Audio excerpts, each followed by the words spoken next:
নমস্কার, কেমন আছেন সবাই? আমার আরেকটি নতুন ব্লগে আপনাদের সকলকে অনেক অনেক স্বাগত জানাই। আশা করছি আপনারা খুব ভালো আছেন, সুস্থ আছেন। আমরাও ভালো আছি। প্রায় অনেক দিন ধরেই চিকেন পকোড়া খেতে মন চাচ্ছিল। তো ওকে বললাম যে রবিবার দিন চিকেন যখন আনবে একটু বেশি করেই এনো, তাহলে সেখান থেকে অল্প একটু করে রেখে দেবো, চিকেন পকোড়া বানাবো সোমবার দিন সন্ধেবেলা।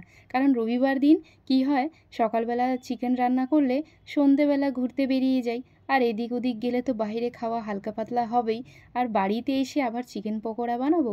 যার জন্যে ভাবলাম যে সোমবার দিন তো কোথাওই যাওয়ার নেই, তাহলে সন্ধেবেলা স্ন্যাক্সের মধ্যে হচ্ছে একটু সন্ধেবেলা এই চিকেন পকোড়াটা বানাবো। যার জন্য আমি সকালবেলাই এটাকে ভালো মতন ধুয়ে কেটে রেখেছিলাম। আর ও যখন সকালবেলা চিকেন এনেছিল, তো সেখানে একটা লেগও ছিল। তো আমি ভাবছিলাম এই লেগটাকে কেটে ওই যে দোকানে যে চিকেন ললিপপের মতন বানায় না, সেই রকম ওটাকে কেটে করব। তো সেটা কাটতে গিয়ে লেগটা পুরোটাই কেটে ফেলেছি। তো এখন আর কি করব, এটাকে যদি মাংসের মধ্যে দিয়ে দিই কষানোর সময়, তো এটা আরও ভেঙে টুকরো টুকরো হয়ে একদমই আলাদা হয়ে যাবে। যার জন্যে ভাবলাম যে থাক, চিকেন পকোড়ার মধ্যেই এটাকেও ভেজে নেব। দাঁড়ান, এক একটা করে মশলা দিয়ে দিব। রেগুলার যে মশলাগুলো হয় সেগুলোই দিব, তবে আজকে হচ্ছে একটু হাফ চামচের মতন চিকেন মশলাও দিয়েছি সানরাইজের। আদা বাটা, রসুন বাটা, লবণ, হলুদ।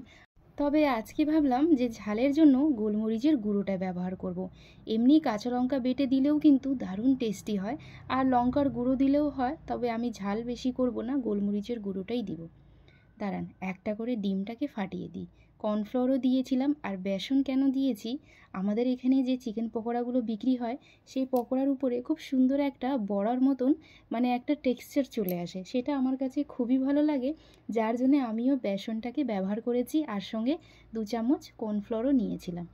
এগুলোকে ভালো মতন মেখে নিয়ে রেখে দেব। এদিকে একটা পকোড়ার সঙ্গে খাবার জন্য ইনস্ট্যান্ট একটা গ্রিন চাটনি বানাবো।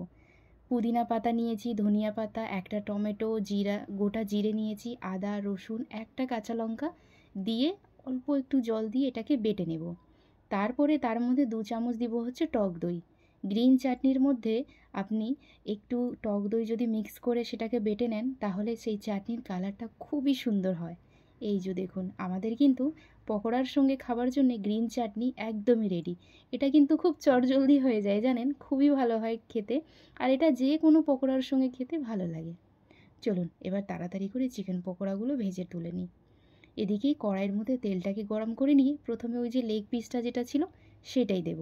আর আঁচটাকে রাখবো হচ্ছে মিডিয়াম হিটে। 2 পিঠ লাল লাল করেই ভাজবো, যাতে ভেতর অবধি ভালো মতন করে সেদ্ধ হয়ে যায়। 2-4 দিন ধরেই কিন্তু আমার চিকেন পকোড়া খেতে এত মন চাচ্ছিল। ওকে যদি বলতাম যে আমার চিকেন পকোড়া খেতে মন চাচ্ছে, ও আমাকে নিয়ে গিয়ে টুক করে দোকানে খাওয়ায় নিয়ে চলে আসতো। তবে আমাদের এখানে এক একটা চিকেন পকোড়া হচ্ছে 10 টাকা করে, মানে ওই 5 পিস নিলে 50 টাকা। আর ওই 5 পিস নিয়ে দুইজন যদি খেতে বসি, তাহলে মনও ভরবে না। আর বাইরে যা গরম, দাঁড়িয়ে দাঁড়িয়ে খাওয়া একদমই ভালো লাগে না। তার থেকে ভালো বললাম যে বাড়িতেই চিকেনটা নিয়ে আসো, বাড়িতেই বানিয়ে আরামসে একদম বসে মন ভরে পকোড়াটা খাবো। ও দেখি রাজি হয়ে গেছে। সকালবেলায় আমাকে চিকেনটা এনে দিয়েছিল, আমিও কেটে আর একটু বড় বড় সাইজেরই করছি, কারণ পকোড়াগুলো একটু বড় বড় সাইজের না হলে খেতে ভালো লাগে না। দাঁড়ান, চিকেনগুলো কিন্তু এক পিঠ খুব সুন্দর লাল লাল হয়ে আসছে। এটাকে হালকা একটু উল্টাপাল্টা করে ছেড়ে দিই, যাতে 2 পিঠ লাল লাল করে ভাজা হবে। আর হালকা হিটেই ছেড়ে দিয়েছিলাম, এই লেগটাকেও একটু উল্টায় ছেড়ে দিব। কি সুন্দর কালার এসেছে তাই না? 2 পিঠ করে পকোড়াগুলো লাল লাল করে ভেজে নিয়েছি। আমাদের এখানে দোকানে কিন্তু পকোড়াগুলো দেখতে ঠিক এইরকমই হয়, মানে উপরে না একটু টেক্সচারটা একটু বড়া বড়া টাইপের হয়, দেখতে কিন্তু খুবই সুন্দর লাগে। তো আজকে ভাবলাম দোকানে যেতে পারবো না তো কি হলো, বাড়িতেই হচ্ছে একদম দোকানের মতনই চিকেন পকোড়াটা বানাবো। দাঁড়ান, আমার কিন্তু প্রথম যে ব্যাচটা সেটা হয়ে গেছে। এগুলোকে প্রথমে তুলে রাখি। আর লেগটাকে ভাবছি কিছুক্ষণের জন্য ছেড়ে দেবো, আরও কিছুক্ষণ হোক এটা। কারণ লেগটা হচ্ছে একটু বড় সাইজের ছিল তো, যার জন্য ভাবছি তেলের মধ্যেই আরও 2-3 মিনিট থাক।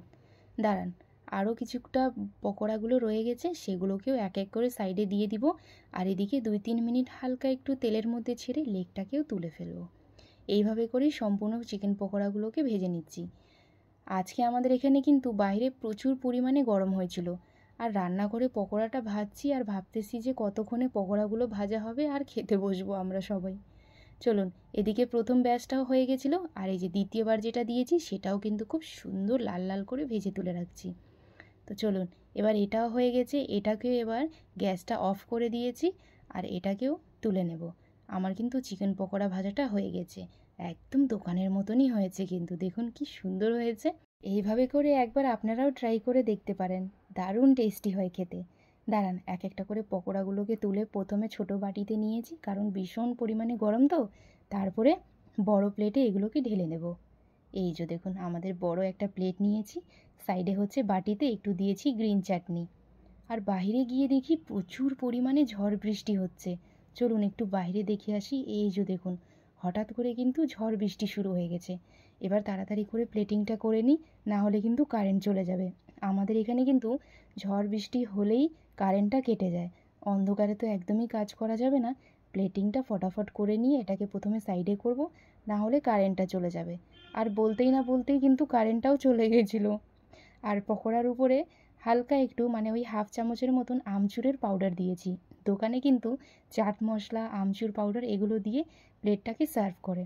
দাঁড়ান, তাড়াতাড়ি করে শসাগুলো কেটে রেখেছিলাম আগে থেকেই, এগুলোকে তাড়াতাড়ি করে প্লেটের মধ্যে দিয়ে দিব, আর সাইডে হচ্ছে দুটো লেবু দিয়ে দিব।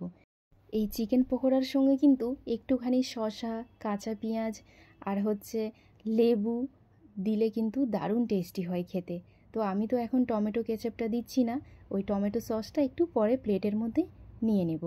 তো সাইডে হচ্ছে অল্প একটু কাঁচা পেঁয়াজটা উপরে রেখে দিচ্ছি, কারণ পকোড়ার সঙ্গে কাঁচা পেঁয়াজটা খেতে খুবই ভালো লাগে।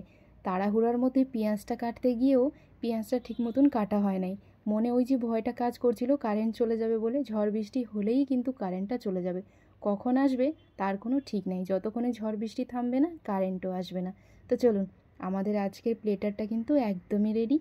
তো চলুন, আজকের ব্লগ এইটুকুই। সবাই ভালো থাকবেন, সুস্থ থাকবেন। দেখা হচ্ছে আপনাদের সঙ্গে আরও একটি নতুন ব্লগ ভিডিও রেসিপি নিয়ে। আমার এই ভিডিওটা যদি ভালো লেগে থাকে তাহলে অবশ্যই একটি লাইক কমেন্ট করে পাশে থাকবেন। দেখা হচ্ছে আপনাদের সঙ্গে শীঘ্রই একটা নতুন ব্লগ ভিডিও রেসিপি নিয়ে।